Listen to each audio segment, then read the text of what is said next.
You've been told your entire life that this is your life, your choices, your thoughts, your control, that you are the one deciding, the one shaping, the one in charge of everything that happens.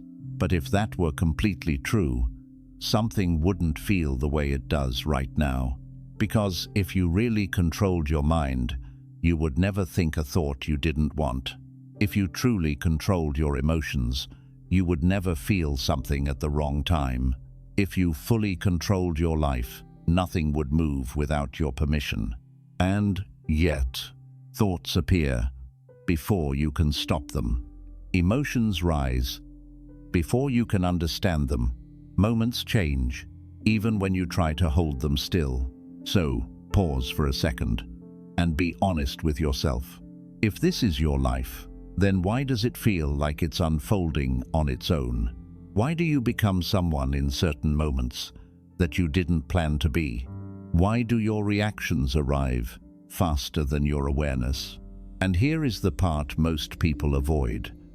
What if the control you feel is not the truth, but something built to make you feel safe?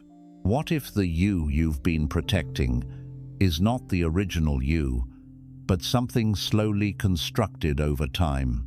And deeper than all of that, what if there is something within you right now that is not thinking, not reacting, not controlling anything, but simply watching? Don't answer too quickly, just notice.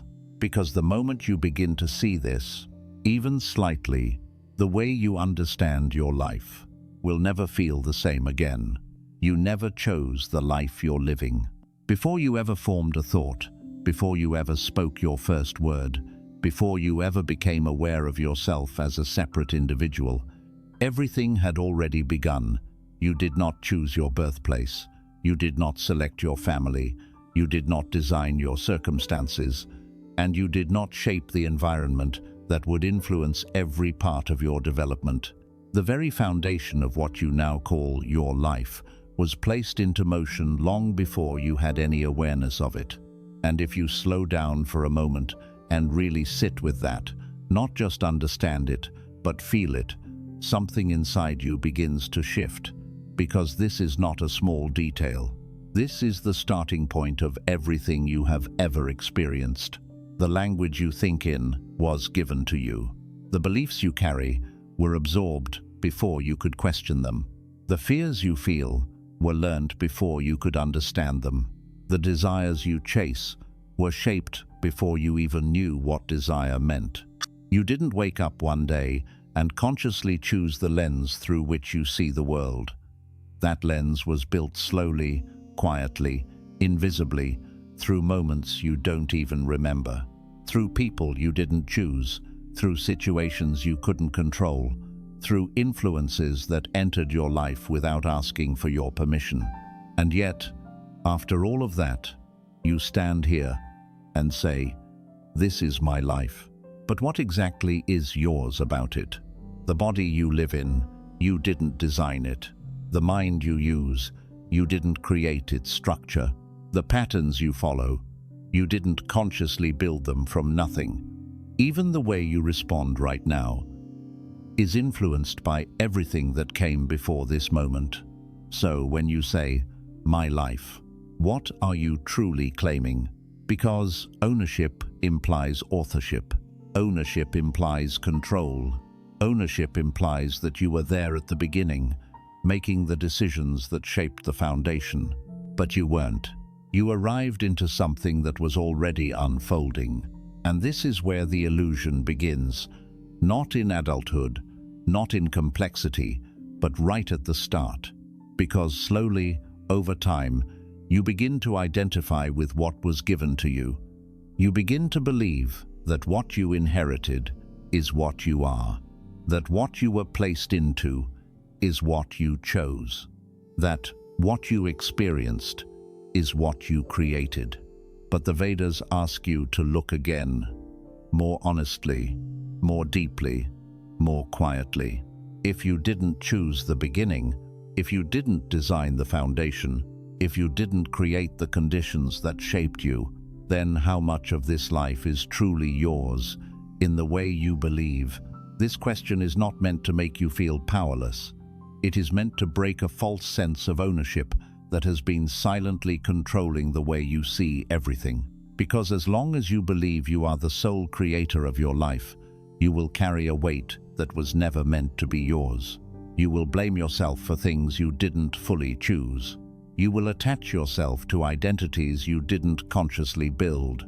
You will try to control outcomes that were never entirely in your hands. And this is where the tension begins. But when you begin to see clearly, not intellectually, but deeply, something softens. You start to realize that life did not begin from you, it began around you, and you were placed into a flowing system of causes, effects, influences, and movements that were already in motion, like a river that was already flowing long before you stepped into it. You did not create the current. You did not design its direction. You did not choose its speed, but now you are in it.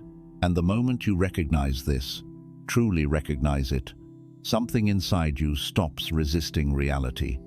You stop trying to rewrite the beginning. You stop forcing ownership over something that was never entirely yours. And in that moment, something subtle but powerful happens. The pressure to control begins to loosen. The need to explain everything begins to fade. The identity you've been holding on to starts to feel lighter, because maybe, just maybe, you were never meant to carry this life as mine in the way you thought. Maybe you were meant to see it, understand it, and move within it without being trapped by it. The thoughts in your mind are not truly yours. If you sit in silence for a moment, without trying to control anything, without trying to fix anything, and simply watch your mind the way you would watch the sky, something subtle begins to reveal itself. A thought appears, then another, then another. They don't ask for your permission. They don't wait for your approval. They don't check if you are ready. They just come. And if you are honest with yourself, deeply honest, you will begin to see something that most people spend their entire lives avoiding. You are not choosing your thoughts in the way you believe you are, because if you were, you would only think what you want to think. You would never have a negative thought you didn't invite. You would never repeat the same worry again and again. You would never experience a thought that disturbs your peace. But that is not your reality. Thoughts arrive unexpectedly, sometimes calm, sometimes chaotic, sometimes meaningful, sometimes completely random, and you find yourself reacting to them as if they came from you. But did they? The Vedas describe the mind not as a creator, but as a field, a space, a medium. Just like the sky does not create the clouds, but allows them to pass through, your mind does not create every thought. It allows thoughts to appear, move, and disappear. Yet somewhere along the way, you began to believe that every thought is yours. You began to identify with them. You began to say, "This is what I think. This is how I feel. This is who I am." But if you look closely, you will notice something strange. You are able to observe your thoughts. You can see them arise. You can watch them change. You can notice them fade. And anything you can observe cannot be you, because the observer is separate from what is being observed. This is where the illusion begins to crack. You thought you were the thinker, but what if you are the one watching the thinking? You thought you were creating every thought, but what if thoughts are simply appearing within you, shaped by memory, influenced by past experiences, triggered by external situations, moving through the mind like waves through an ocean? Think about it carefully. A memory appears. You didn't call it. A worry shows up. You didn't invite it. An old conversation replays. You didn't choose that moment. And yet, the moment it appears, You claim it. You attach to it. You believe it. And slowly, you become it. This is how identity strengthens itself, not through truth, but through repetition of unexamined thoughts. The Vedas invite you to step back, not to stop thinking, not to control the mind forcefully, but to see clearly what is actually happening. Thoughts are movements. They are patterns. They are echoes of what has already been. They are not the core of who you are. And the moment you begin to see this, not just understand it intellectually, but truly witness it in your own experience, something powerful begins to shift. You stop reacting to every thought as if it defines you. You stop believing every mental story as if it is absolute truth. You stop carrying thoughts as if they are your responsibility to control. Instead, you begin to observe. You allow thoughts to come without grabbing them. You allow them to pass without resisting them. You let them exist without becoming them. And in that space, something unexpected happens. Silence begins to appear, not because the mind has stopped, but because you have stopped identifying with its noise. There is a distance now, a quiet gap between you and the constant stream of thinking. And in that gap, you begin to feel something you may not have felt in a long time. Clarity, lightness, freedom. Because if your thoughts are not truly yours, then you don't have to carry them the way you have been. You don't have to fight them. You don't have to believe them. You don't have to become them. You can simply see them for what they are, passing movements within a mind that you are no longer trapped inside. You're not living. You're repeating what shaped you. If you look closely at your life, not from the surface, not from the story you tell yourself, but from a place of quiet honesty, you will begin to notice a pattern that is both familiar and unsettling. You call it living, but much of it is repetition. The same emotional reactions showing up in different situations. The same fears appearing in new forms. The same decisions leading you back to similar outcomes. It feels like movement, but underneath, it is a cycle. And the reason is simple, but deeply hidden. You are not responding freshly to life in most moments. You are responding from what has already shaped you. Every experience you have ever had has left an imprint. Every memory has created a pathway. Every repeated reaction has strengthened a pattern. And over time, these patterns begin to run automatically. So when something happens today, you are not just reacting to the present moment. You are reacting from your past. The Vedas describe this as conditioning, a silent force that shapes perception, thought, and behavior without asking for your awareness. It builds slowly, layer by layer, until it becomes so natural that you no longer question it. You believe, this is just who I am. But is it? Or is it what has been repeated so many times that it now feels like identity? Think about how quickly you react in certain situations.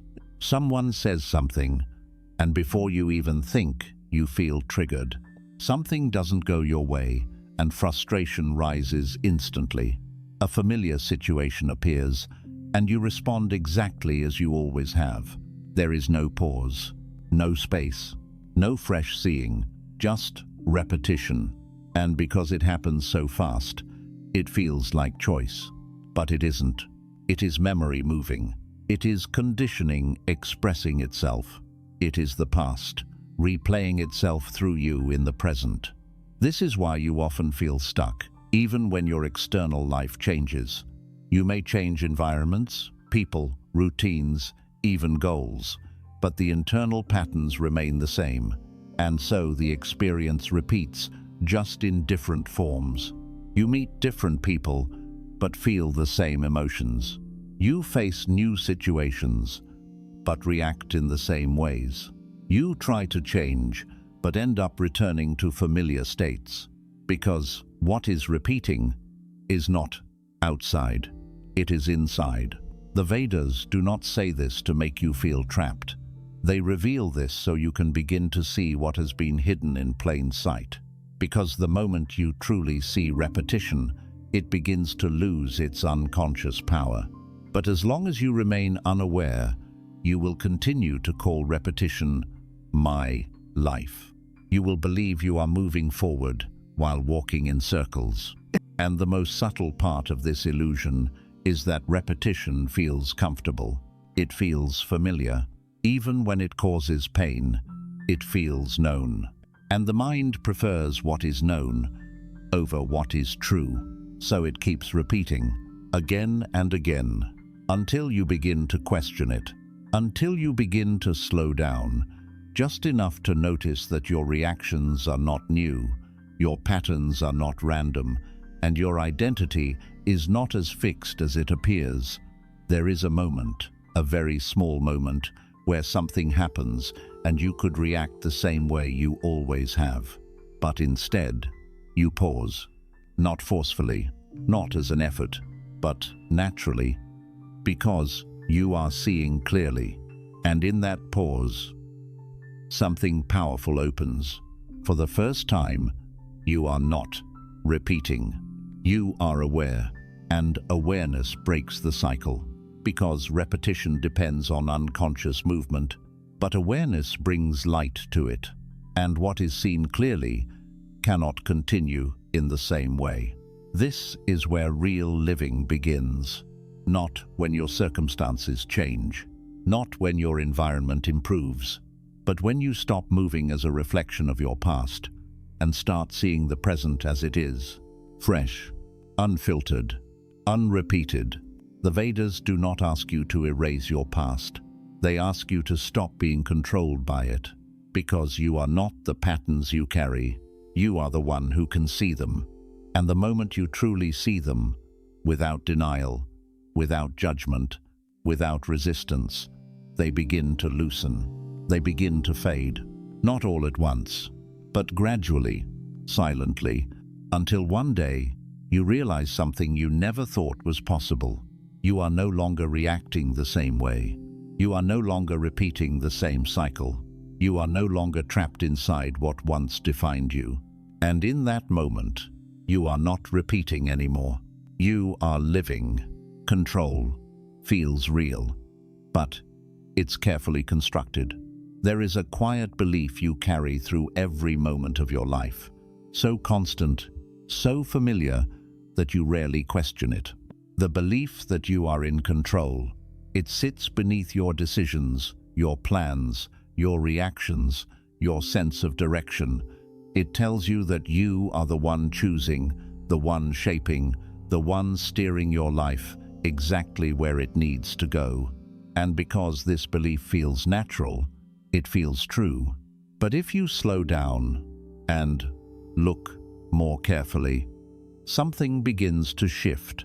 Because control does not reveal itself when things go smoothly. It reveals itself when things don't. When life doesn't follow your plan. When emotions rise that you didn't ask for. When outcomes unfold in ways you didn't expect. When you try to hold something and it slips anyway. In those moments, the feeling of control begins to weaken. And yet, even then, the mind quickly steps in to restore the illusion. It tells you that you could have done better. It tells you that you should have chosen differently. It tells you that next time you will control it more carefully. But notice what is happening. Even when control fails, the belief in control remains. The Vedas point to this very subtle mechanism. They explain that what you experience as control is not a solid truth. It is a carefully constructed perception, built layer by layer through memory, identity, and interpretation. From a young age, you are taught to believe that your choices define everything. You are told that your effort creates outcomes, that your decisions shape reality, that your control determines your life. And while there is some truth in your participation, the deeper reality is far more complex. Because every choice you make is influenced by countless factors you are not fully aware of. your past experiences, shaping your preferences, your emotional state, influencing your reactions, your environment, guiding your perception, your conditioning, directing your behavior. So when you say, "I chose this," what are you really saying? Did you choose the thoughts that led to that decision? Did you choose the emotions that influenced it? Did you choose the patterns that shaped your response? Or did all of that already exist before the moment of choice? This is where the illusion becomes visible. Control feels like something you possess, but in reality, it is something you perceive, and perception can be incomplete. Think about how quickly decisions happen. Sometimes you feel like you are choosing, but the impulse has already moved you. The preference has already formed. The direction has already been set. And then the mind steps in and says, "I decided." But what if that decision was already unfolding before you claimed it? The Vedas do not deny your experience of control. They simply ask you to look deeper into it, to see whether it is absolute or conditional, whether it is real or constructed. Because the more you observe, the more you begin to notice that control is not something you hold at all times. It appears in certain moments. It disappears in others. It strengthens when things go your way. It weakens when they don't, which means it is not constant. And what is not constant cannot be absolute. This realization can feel unsettling at first, because if control is not what you believed, then what are you holding on to? But the truth is, you are not losing control. You are seeing it clearly for the first time. You are recognizing that life is not something you dominate, but something you participate in, and there is a quiet relief in that. Because the pressure you have been carrying, the need to control every outcome, to manage every detail, to fix every situation, begins to soften. You start to see that not everything depends on you. Not every outcome is yours to control. Not every situation is yours to fix. Not every moment is yours to manage. And in that understanding, something within you begins to relax. You still act. You still choose. You still move through life. But the weight behind it changes. You are no longer forcing control. You are allowing flow. You are no longer resisting uncertainty. You are observing it. You are no longer trying to dominate life. You are moving with it. And in that shift, a deeper kind of clarity begins to emerge. A calm that does not depend on outcomes. A presence that does not need control to exist. Because you begin to see that control was never the source of your stability. Awareness was. And awareness does not need to control anything. It simply sees. And in seeing clearly, the illusion begins to fade. Your actions happen first. You take credit later. There is something incredibly subtle happening within you, so fast, so automatic, that you almost never notice it. An action occurs, a word is spoken, a reaction happens, a decision is made, and then, almost instantly, the mind steps in and says, "I did that." It feels natural. It feels obvious. It feels like the most unquestionable truth in your experience. But if you slow down, if you observe carefully, something begins to reveal itself. The action came first. The claiming came after. Watch closely the next time you react without thinking. Someone says something unexpected, and you respond immediately. A sudden emotion rises, and your behavior follows it. A situation unfolds, and your body moves before you even process it. In those moments, there is no time to sit down and consciously decide every detail of what you are about to do. The action is already happening. The words are already forming. The response is already moving through you. And only after that, the mind creates a story. I chose this. I decided this. I did this. But what if that sense of being the doer is not as direct as it feels? The Vedas point toward a truth that is not easy to see at first, because it challenges one of the strongest assumptions you carry about yourself. You believe you are the one initiating every action, but in many moments, you are the one becoming aware of the action after it has already begun. This does not mean you are separate from your actions. It means your understanding of how they arise is incomplete, because actions do not come out of nothing. They come from impulses, from tendencies, from patterns that have been built over time, from conditioning that operates below the surface of conscious awareness. And these impulses move quickly, faster than your thinking mind, faster than your sense of I. So when an action happens, it is not starting from a blank space. It is emerging from everything that has already shaped you: your past experiences, your emotional state, your learned patterns, your subconscious tendencies. All of it is already in motion. And when the moment arrives, the action flows. Then the mind arrives, slightly behind, and claims ownership. It creates a sense of control. It creates a sense of authorship. It creates a sense of identity. But notice something carefully. If you were truly in complete control of every action, there would be no gap, no delay, no moment where something happens before you fully understand it. Yet that gap exists. And it is in that gap that the illusion begins to weaken.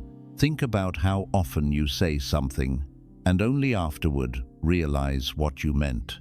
How often you react and then wonder why you reacted that way.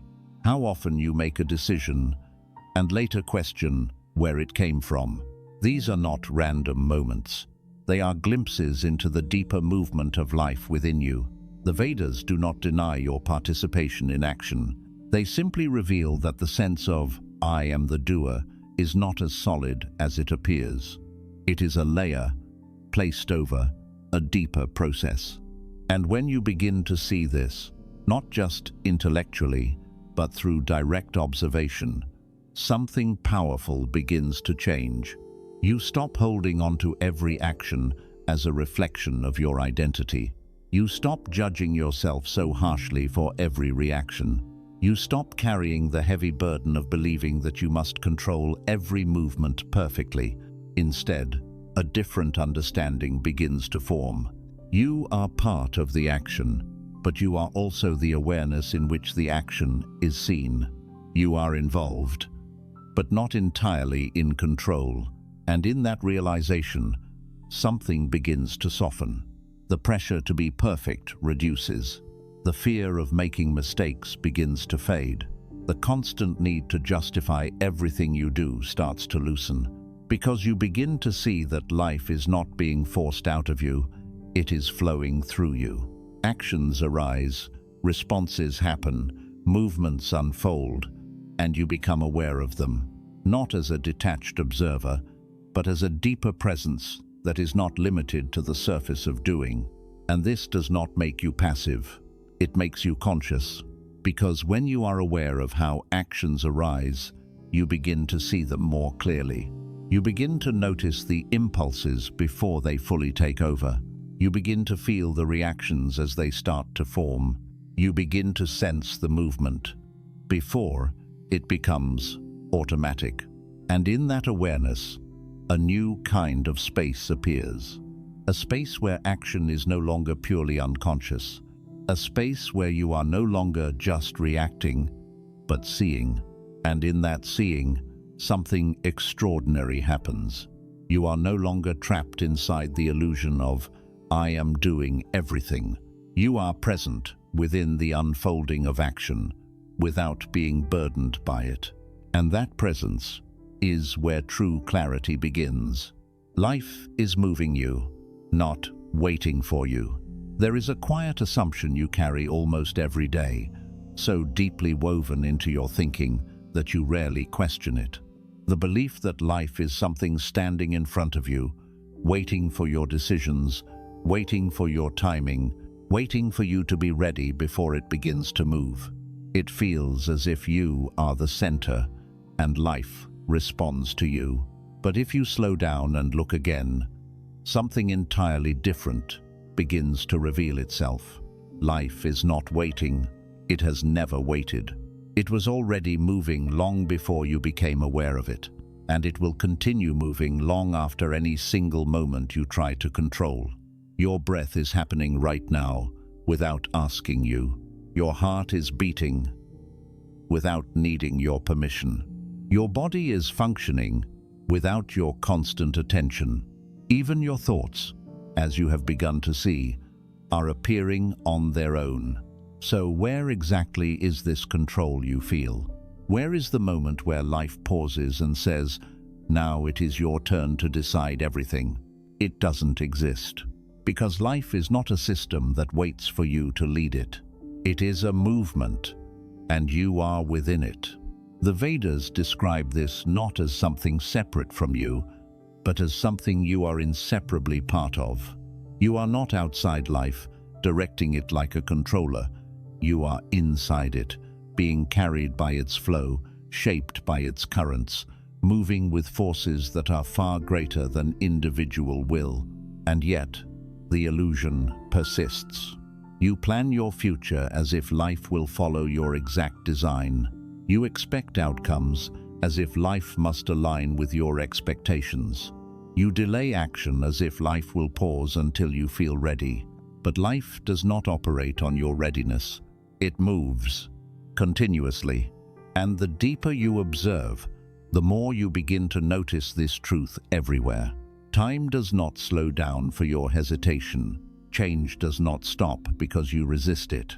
Opportunities do not wait until you feel prepared. Everything is in motion, always. Think about how quickly circumstances change, often without your intention.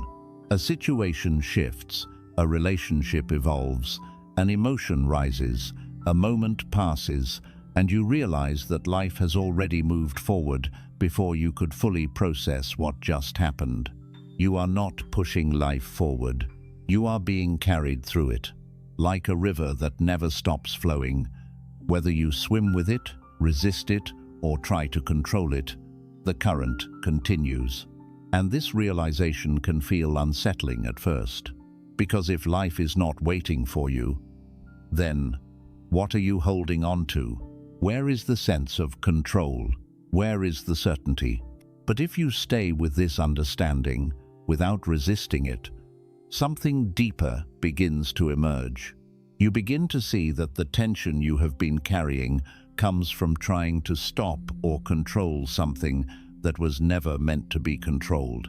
You try to hold moments, but they move. You try to delay change, but it happens anyway. You try to fix outcomes, but they unfold beyond your reach. And this constant effort creates pressure.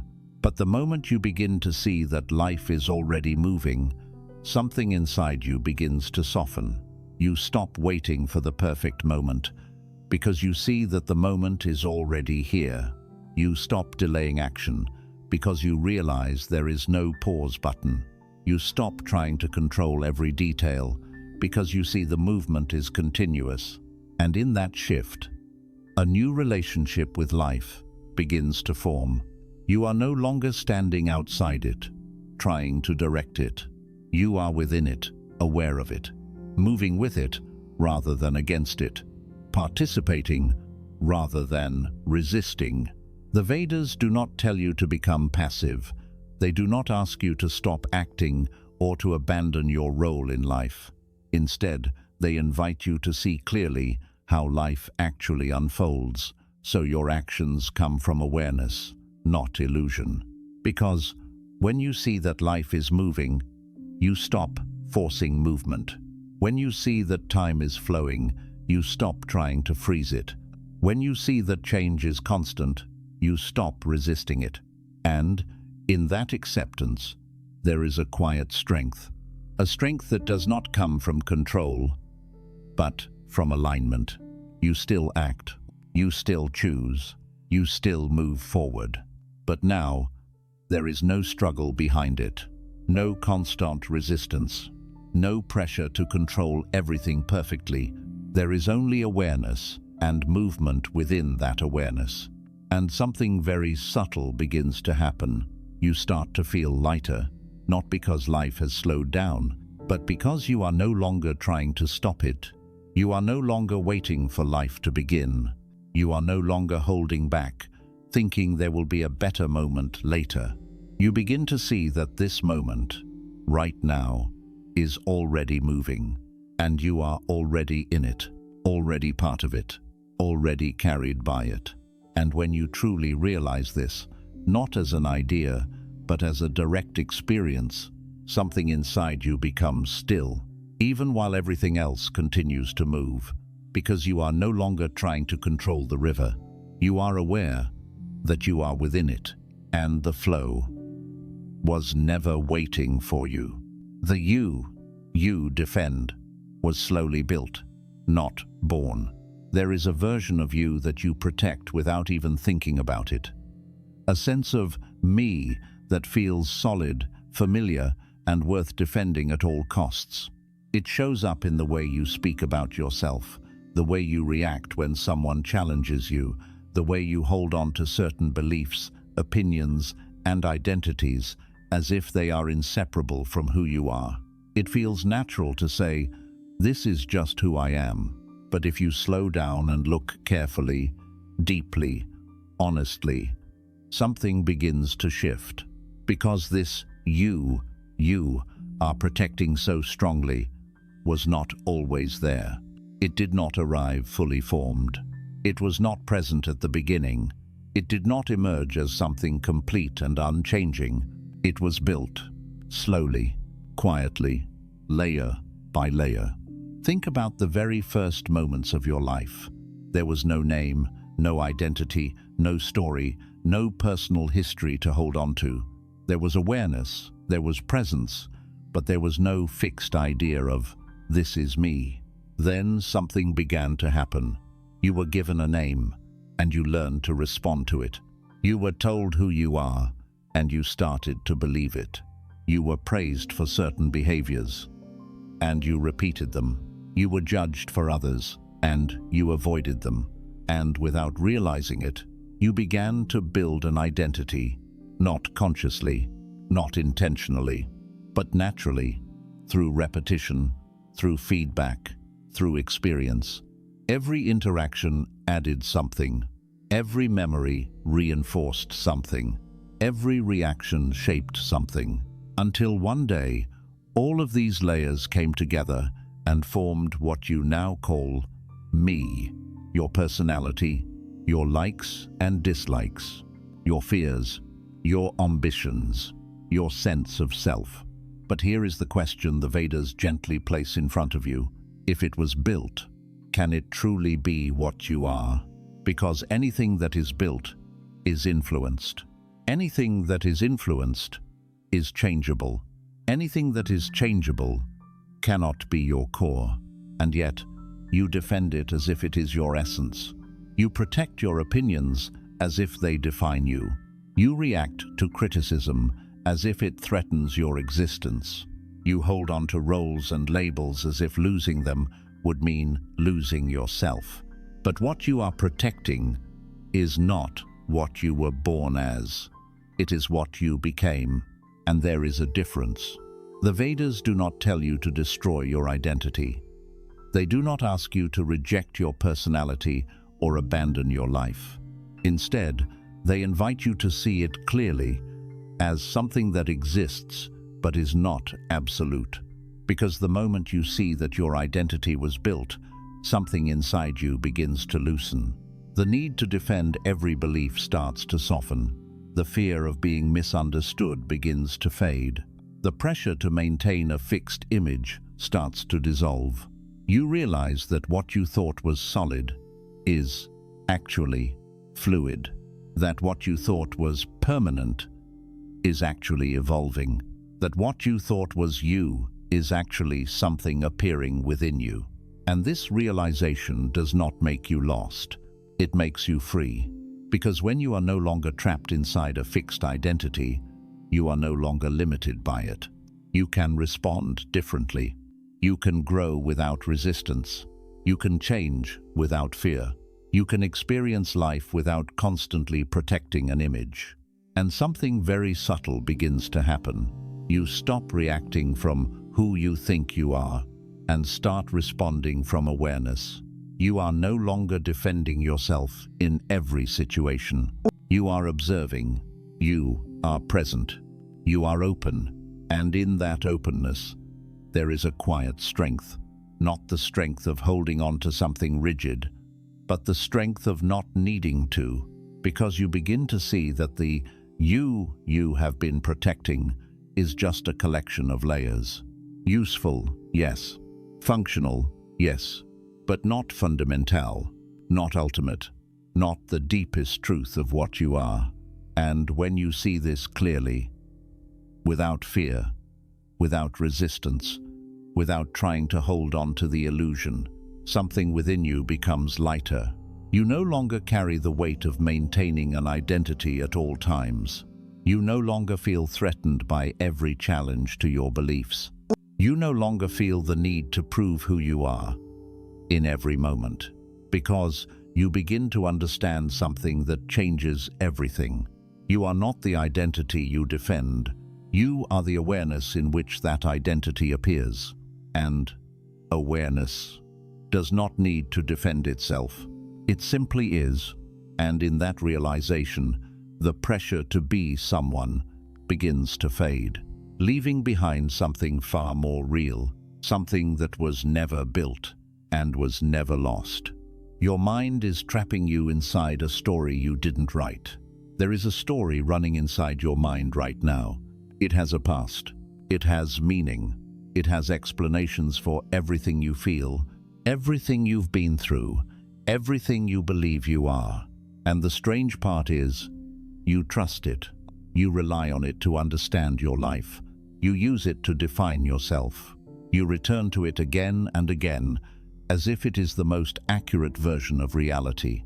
But if you slow down and listen more carefully, something begins to feel different, because this story never truly asked you if it was true. It just continued, quietly, repeatedly, convincingly.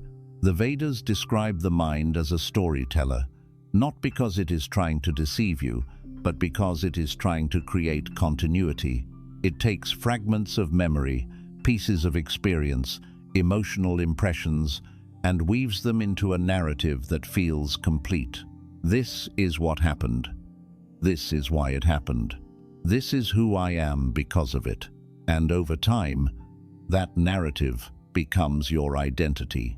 But here is what most people never stop to question. Did you consciously write this story? Did you sit down and decide exactly how you would interpret every event in your life? Did you carefully choose the meaning you would assign to every memory? Did you design the emotional tone of your past with full awareness? Or did it all come together, slowly, influenced by your environment, shaped by your conditioning, reinforced by repetition, until it felt like truth? The story feels personal, but its construction was not fully yours. Think about how memory works. You don't remember everything, only fragments. You don't recall events exactly, you reconstruct them. You don't experience the past directly, you experience your interpretation of it.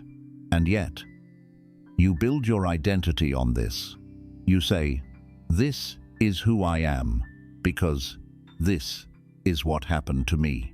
But what you call what happened is filtered, shaped, and sometimes distorted by the mind's need to create a consistent narrative. And once that narrative is formed, the mind protects it. It repeats the same interpretations. It reinforces the same beliefs. It filters new experiences through the old story. So even when life changes, the story remains.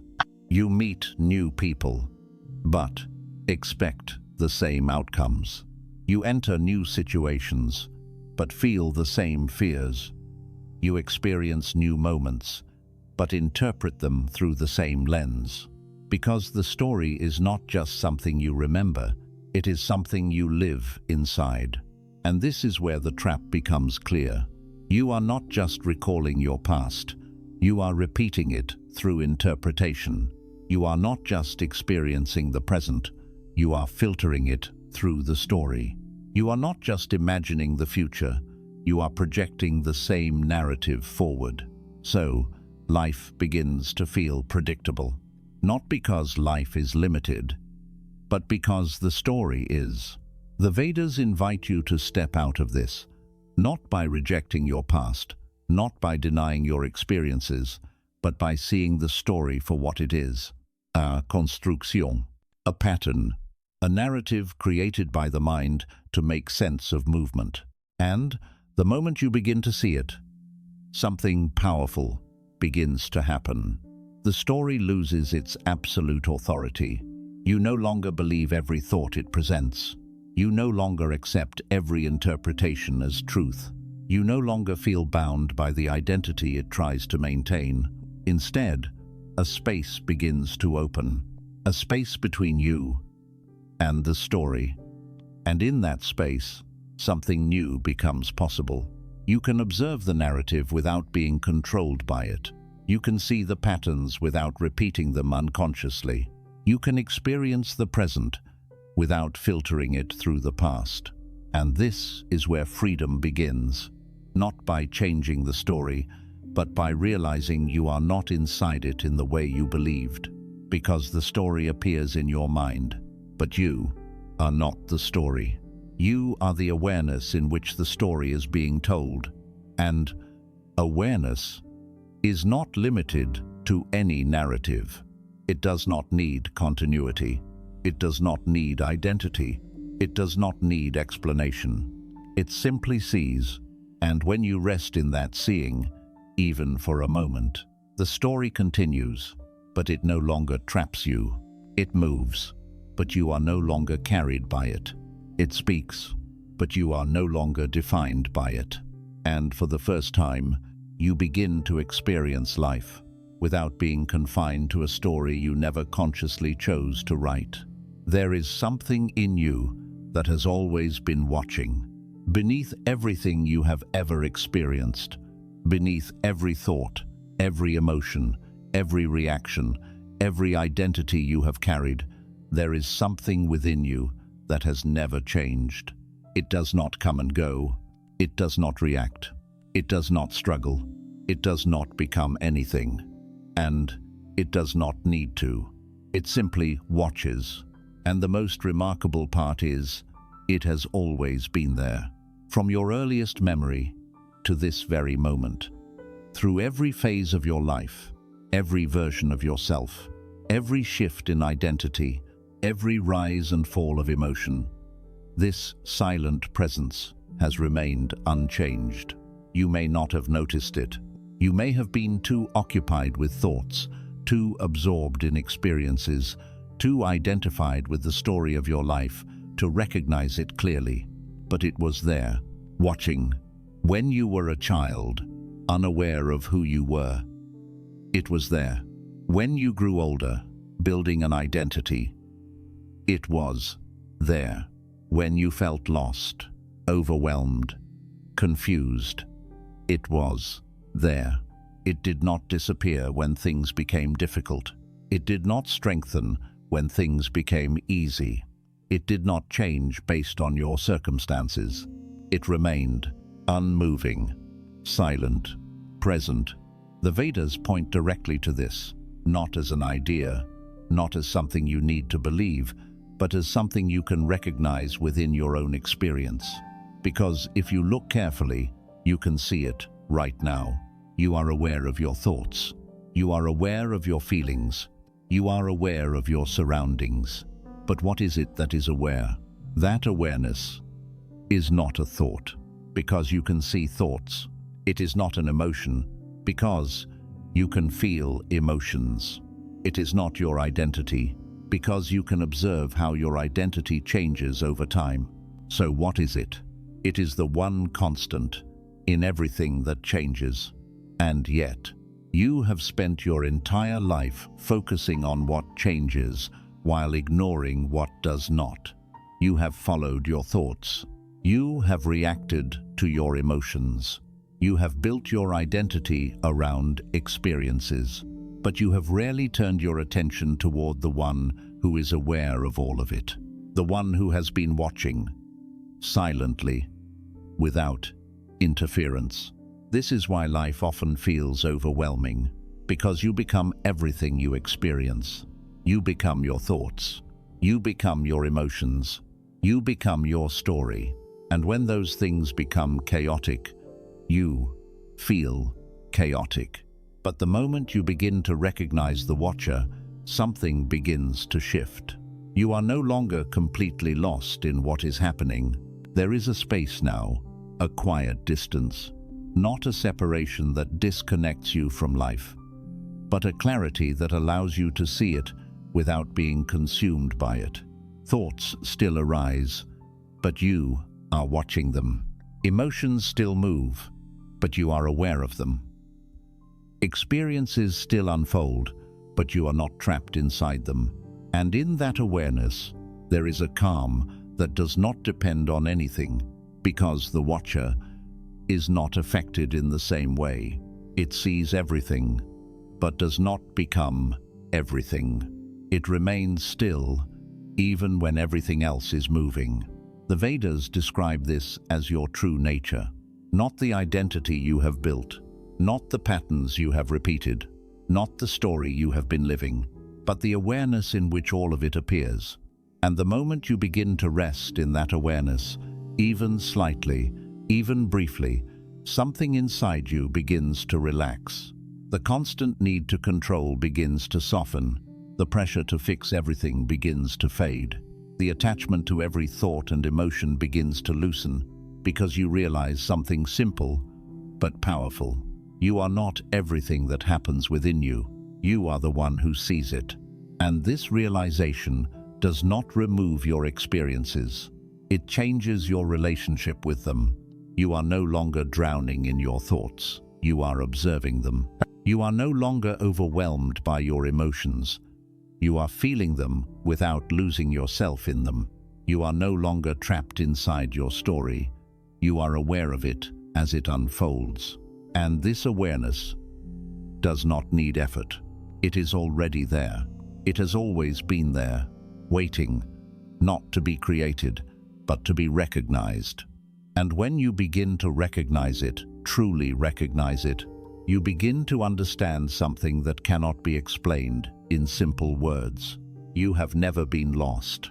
You have only been looking in the wrong place, because what you have been searching for has been quietly watching the entire time. You think you're in the world, but the world is in you. There is a belief so deeply rooted in your perception that it feels impossible to question. The belief that you are inside the world, that you are a person moving through space, surrounded by objects, people, situations, and events happening outside of you. It feels obvious. It feels undeniable.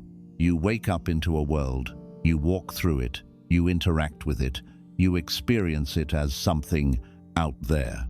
But if you slow down and look not at the world itself, but at how the world is known to you, something extraordinary begins to unfold. Because everything you have ever experienced has only ever appeared within your awareness. You have never experienced the world directly outside of your awareness. You have only experienced perceptions, colors appearing in vision, sounds arising in hearing, sensations felt within the body, thoughts moving through the mind, all of it happening within you. Even right now, as you sit here, what you call the world is not something you are stepping into. It is something you are perceiving. And that perception is happening inside awareness. You see the room, but the image exists in your mind. You hear sounds, but they arise within your awareness. You feel your body, but the sensation appears within you. So where exactly is the world? Is it truly outside, as you have always believed? Or is everything you know of the world appearing within the field of your awareness? The Vedas point to this shift not as a philosophical idea, but as a direct recognition you are not a small being inside a vast external world. The world you experience exists within the space of your awareness. And this changes everything, because if the world appears within you, then your relationship to it is not what you thought. You are not separate from it in the way you imagined. You are not a limited observer trapped inside a body, looking outward. You are the space in which all experience arises. Think about it carefully. Without awareness, can you experience anything? Without awareness, is there any world for you? The world, as you know it, depends entirely on your ability to perceive it, and perception happens within awareness. This does not mean the physical world does not exist. It means your experience of it is always happening within you.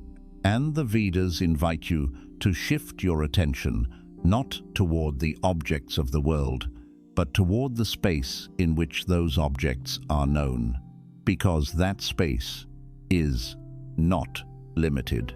It does not have boundaries. It does not begin or end with your body.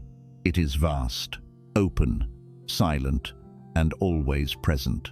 When you begin to see this, even slightly, the sense of separation begins to soften. You no longer feel like a small entity surrounded by an overwhelming world. You begin to feel like the world is appearing within a much larger field, a field that you are not separate from. And with that, something subtle begins to dissolve. Fear begins to loosen, because the world is not out there threatening you. Attachment begins to soften, because experiences are not something you need to hold on to. Control begins to fade, because you are not standing outside trying to manage everything. Instead, there is a quiet sense of inclusion. Everything is appearing within awareness. Everything is moving within that same space. And you are not separate from it. You are that space. The Vedas do not ask you to believe this. They ask you to observe, to look at your direct experience, to notice where everything is actually appearing, because the more you see it, the more natural it becomes. You begin to realize that what you once called the world is inseparable from your awareness of it. And in that realization, something deeply peaceful begins to emerge. You are no longer standing against the world. You are not trying to escape it. You are not overwhelmed by it. You are resting in the space where it appears. And that space is not disturbed by what it contains. Just like the sky is not affected by the clouds, awareness is not affected by the experiences within it. Thoughts may come and go. Emotions may rise and fall. Situations may change constantly. But the space in which all of it appears remains untouched. And when you begin to recognize yourself as that space, you no longer feel confined to a small identity moving through a large world. You begin to feel something far more expansive, something that cannot be limited, something that was never truly inside anything, because the world you experience has always been appearing within you. Your pain comes from believing this is all you. There is a reason your pain feels so heavy, so personal, so difficult to release. It is not only because of what happens to you, it is because of what you believe about it. Every time a thought arises, every time an emotion moves through you, every time an experience leaves a mark, you quietly say, "This is me." You do not just feel sadness, you become sad. You do not just experience fear, you become afraid. You do not just have a thought, you believe it defines you. And this is where the weight begins. Because the moment you turn every experience into identity, you give it a place to stay. You hold on to it. You carry it. You repeat it. The Vedas reveal something deeply important here. Not to dismiss your pain, not to deny what you feel, but to show you why it becomes so overwhelming. You are not suffering only because of what is happening. You are suffering because you believe everything that happens is who you are. Think about how quickly this happens. A single thought appears, and you attach to it. A moment of rejection occurs, and you define yourself by it. An emotion rises, and you assume it reveals your true nature. And, slowly, these moments begin to build an identity. I am not enough. I am this kind of person. This always happens to me. These are not just thoughts anymore. They become beliefs. And beliefs shape how you experience everything that follows. So your pain is no longer just a passing experience. It becomes something you carry as me. And when pain becomes identity, it stays longer than it needs to. It deepens. It repeats. It defines. But here is what the Vedas ask you to see, very clearly, very quietly. If you can observe your pain, then how can it be you? If you can feel an emotion, then how can that emotion be your core? If you can notice a thought, then how can that thought define your existence? Because the one who is aware is not the same as what is being experienced. You are aware of sadness, so you are not sadness. You are aware of fear, so you are not fear. You are aware of thoughts, so you are not those thoughts. And yet, you keep merging with them. You keep saying, "This is me." This is the subtle mistake that turns temporary experiences into lasting suffering. The Vedas do not tell you to stop feeling. They do not ask you to suppress emotions or deny your experiences. They simply guide you to see the difference between experiencing something and becoming it. Because when you see this clearly, something begins to loosen. The pain may still arise, but it no longer defines you. The emotion may still move, but it no longer traps you. The thought may still appear, but it no longer controls you. There is space now, a quiet distance, not a separation that removes you from life, but a clarity that allows you to experience it without being consumed by it. You begin to feel without holding. You begin to observe without attaching. You begin to experience without identifying. And in that space, pain changes. It becomes lighter, not because it disappears instantly, but because it is no longer being carried as identity. It moves through you instead of staying within you. And something very subtle begins to happen. You stop resisting your experiences. You stop fighting your emotions. You stop trying to fix every thought, because you realize they are not who you are. They are movements within your awareness. And awareness is not wounded by what it observes. It remains quiet, stable, unchanged. This is where real relief begins. Not by controlling life, not by eliminating pain, not by forcing positivity, but by seeing clearly that what you are is not limited to what you feel. And when you truly understand this, not just in words, but in experience, you no longer carry every moment as me. You allow it, you witness it, you let it pass. And in that letting go, without force, without struggle, you begin to feel something you may not have felt in a long time. Lightness. Because the pain that once felt permanent was never meant to define you. It was only meant to pass through you. And the moment you stop calling it me, it finally begins to move. You became the character and forgot the one watching. At some point in your life, without a clear moment, without a conscious decision, you stepped so deeply into your role that you forgot it was ever a role at all.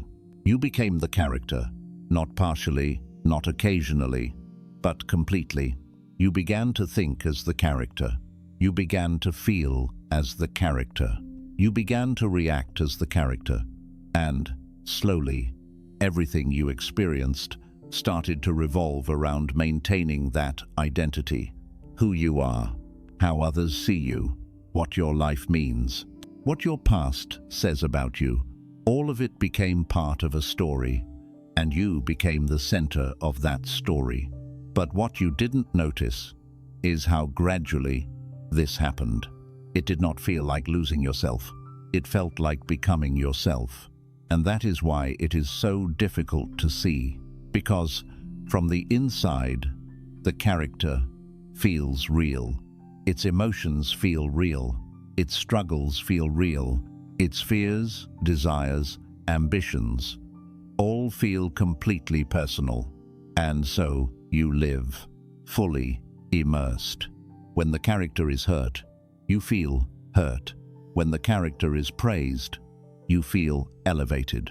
When the character is uncertain, you feel lost. Everything becomes personal because everything is happening to you. But the Vedas quietly point to something deeper, something that has been present the entire time, yet rarely noticed. Before you became the character, there was awareness. While you were becoming the character, there was awareness. Even now, as you are living through the character, there is awareness. Something has been watching the entire time, not interfering, not controlling, not reacting, just observing. And this is the part you forgot, not because it disappeared, but because your attention moved completely into the role. You became so focused on what is happening that you stopped noticing the one to whom it is happening. And when that happens, life begins to feel heavier, because now everything matters more than it needs to. Every opinion feels personal. Every outcome feels defining. Every mistake feels like a reflection of your worth. Because the character is fragile. It depends on conditions. It needs validation. It fears loss. And when you believe you are only the character, you carry all of that weight. But the moment you begin to remember the one who is watching, something begins to shift. Not suddenly, not dramatically, but quietly. You start to notice your thoughts. Instead of being lost in them, you start to feel your emotions without becoming overwhelmed by them. You start to see your reactions instead of being controlled by them. And in that noticing, a small space appears, a space between you and the character. You are still living your life. You are still playing your role. You are still experiencing everything. But now, you are also aware that this is not all that you are. The Vedas do not ask you to abandon the character. They do not tell you to reject your life or detach in a way that removes you from your experience. Instead, they invite you to remember that while the character exists, it is not your entirety. You can live fully without being trapped. You can act without being consumed. You can feel without losing yourself. Because you are not just the character in the story, you are also the awareness in which the story is unfolding. And that awareness is not fragile. It is not dependent. It is not defined by outcomes. It remains steady, even when everything else changes. And when you begin to rest in that awareness, even slightly, something powerful happens. The pressure begins to dissolve. You no longer need to defend every part of your identity. You no longer need to prove your worth in every situation. You no longer need to control every outcome to feel secure. Because you are no longer living only as the character. You are living as the one who sees the character. And in that shift, something becomes lighter. You still care, but not in a way that binds you. You still act, but not in a way that consumes you. You still experience, but not in a way that traps you. There is a freedom in remembering, a quiet clarity, a sense that you are no longer lost inside what is happening, because you have seen something deeper. You have remembered something that was always there, that you were never just the character. You were the one watching all along. And the moment you truly realize this, you begin to live differently, not by changing everything outside, but by no longer being confined to a role you once believed was all you were. Nothing you hold on to was ever meant to stay. There is a quiet habit running through your entire life, so natural that you rarely question it. The habit of holding on to people, holding on to moments, holding on to feelings, holding on to versions of yourself that once felt safe. You do it without thinking, because somewhere deep inside there is a belief that if you can just hold tightly enough, things will remain the way you want them to be. But life does not move that way. It never has. From the very beginning, everything has been in motion. Moments pass. People change. Situations shift. Emotions rise and fall, again and again. Nothing pauses. Nothing stays fixed. And yet, you keep trying to hold. You try to hold on to how things used to feel. You try to hold on to how someone once was. You try to hold on to a version of yourself that no longer exists. And when it begins to slip, because it always does, you feel it. A subtle discomfort at first, then resistance, then pain. But the pain is not only because something is changing. The pain comes from trying to stop what was never meant to stay. The Vedas do not tell you that loss is an accident. They reveal that change is the nature of everything you experience. Nothing in the world of form is permanent, not because life is unfair, but because life is movement, and anything that moves cannot be held still. Think about it carefully.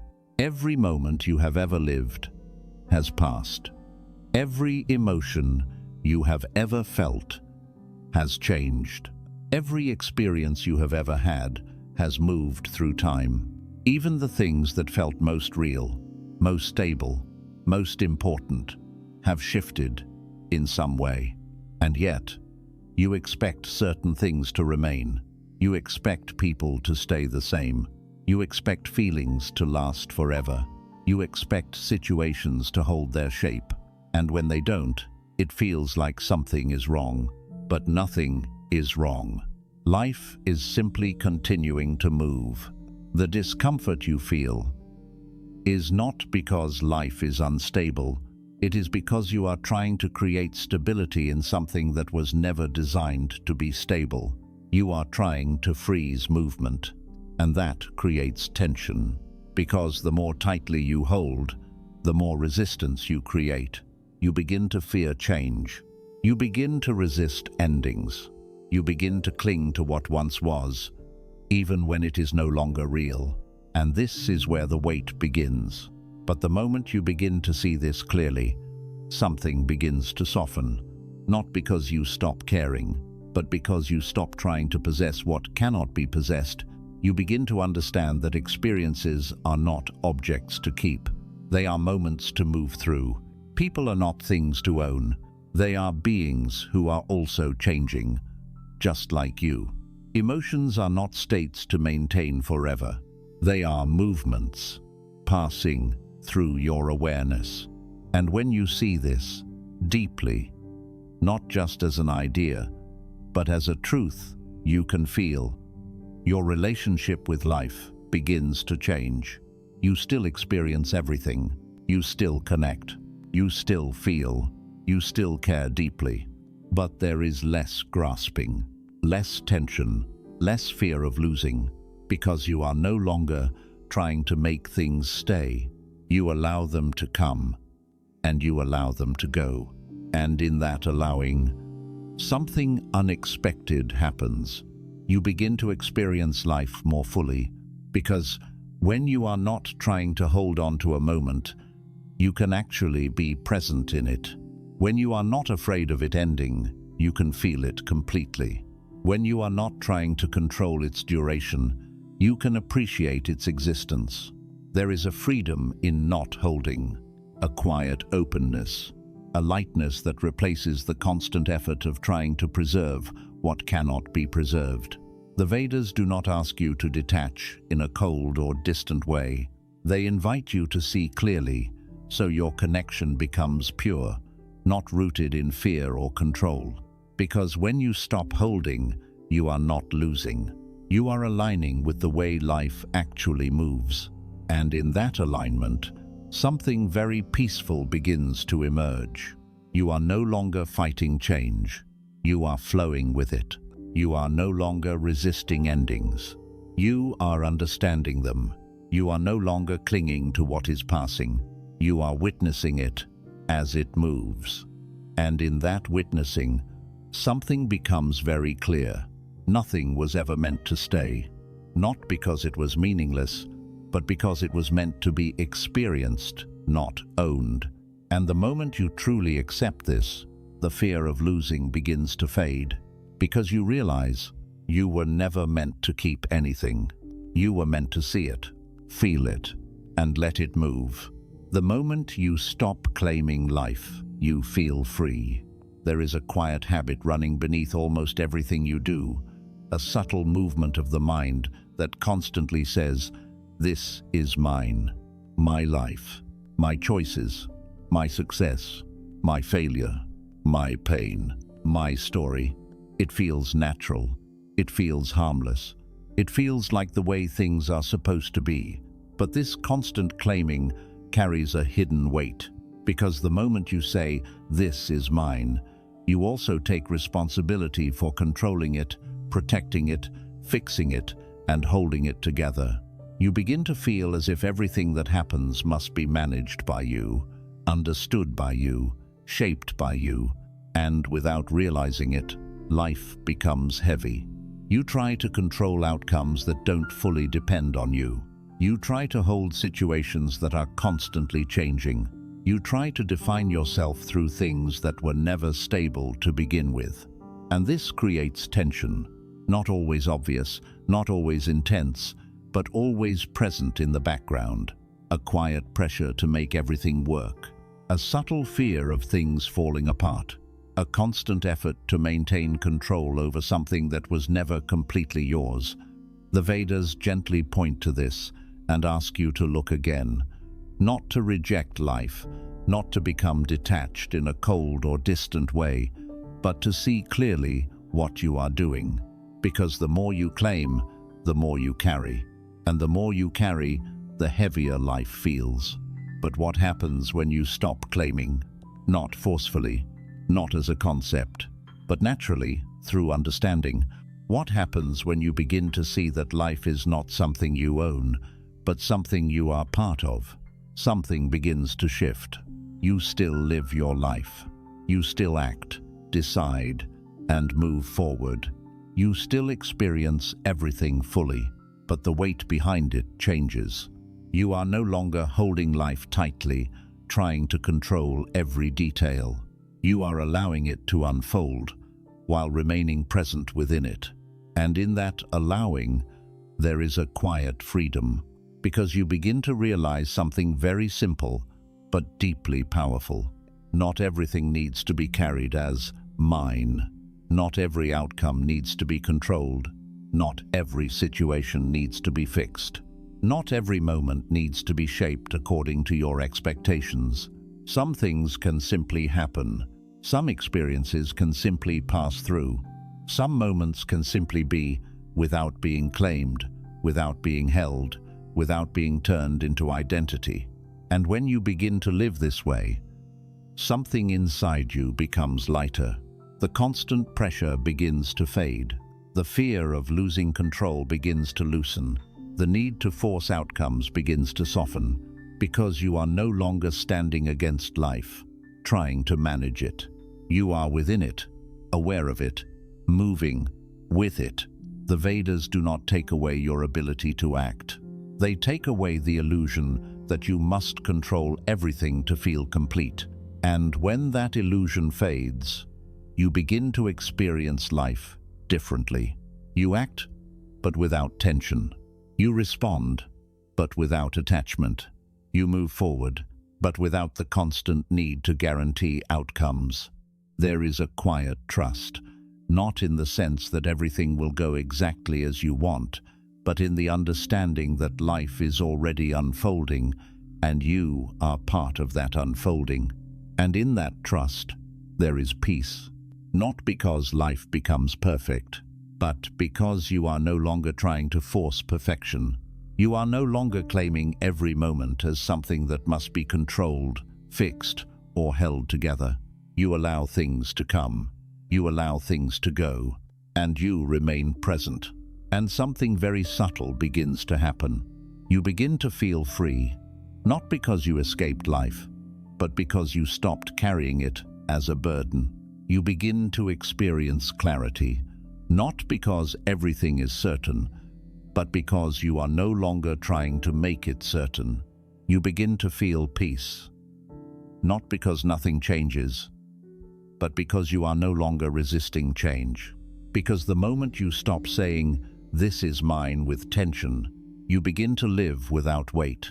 And in that weightlessness, there is a quiet openness, a space where life flows naturally, without constant resistance, a presence that does not need to control in order to feel stable.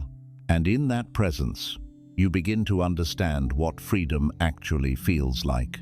Not something dramatic, not something distant, but something simple, something quiet, something that was always available.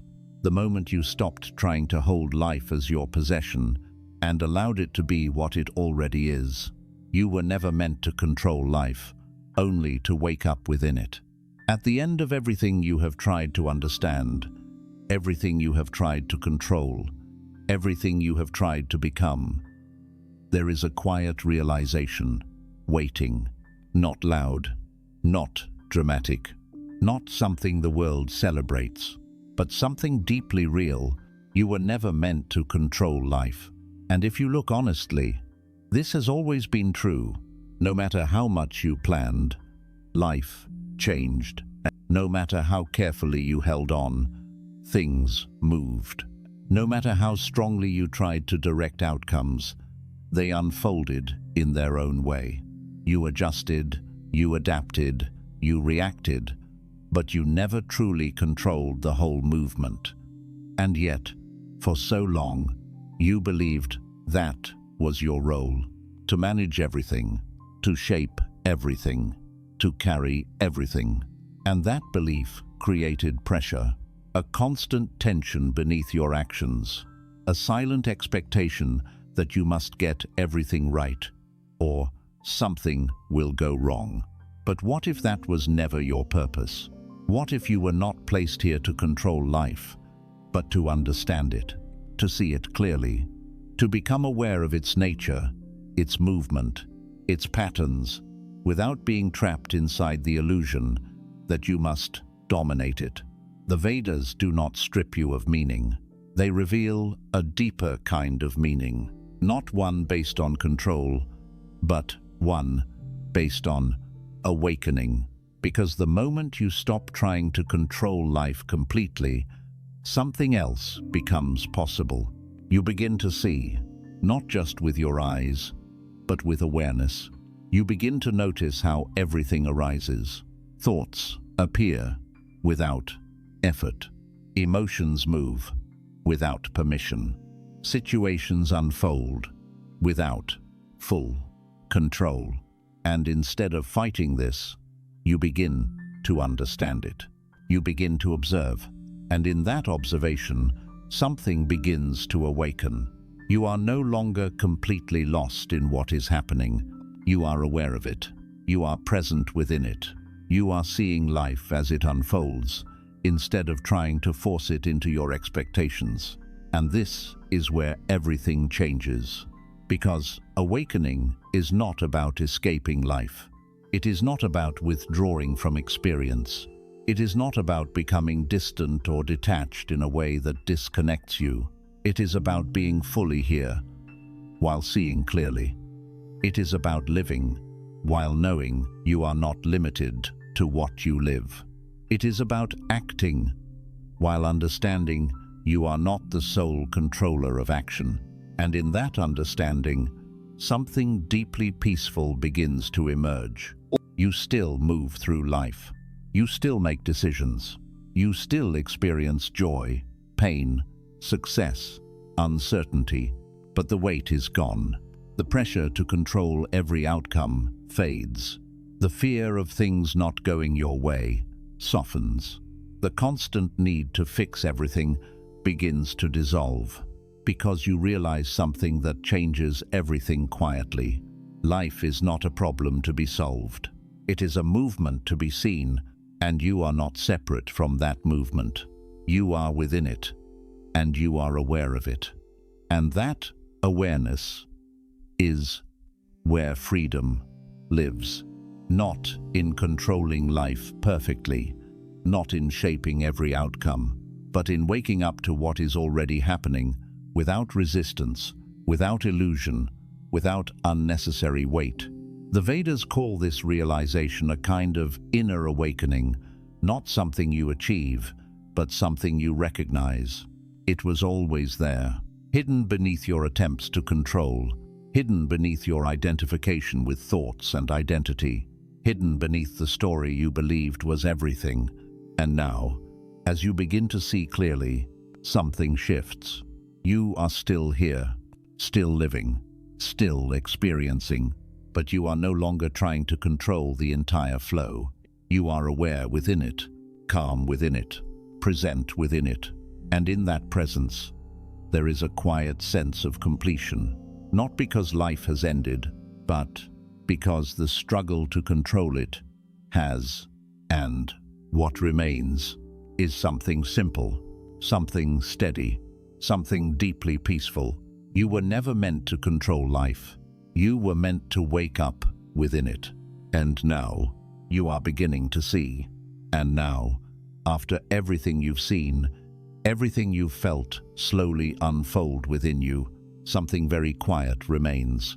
Not confusion, not fear, not even question, just a still awareness, watching.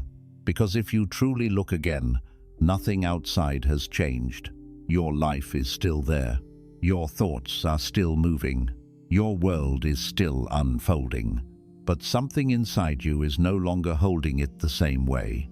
And that changes everything. You began this journey believing this life was yours to control, yours to carry, yours to define. But now, something deeper has been seen.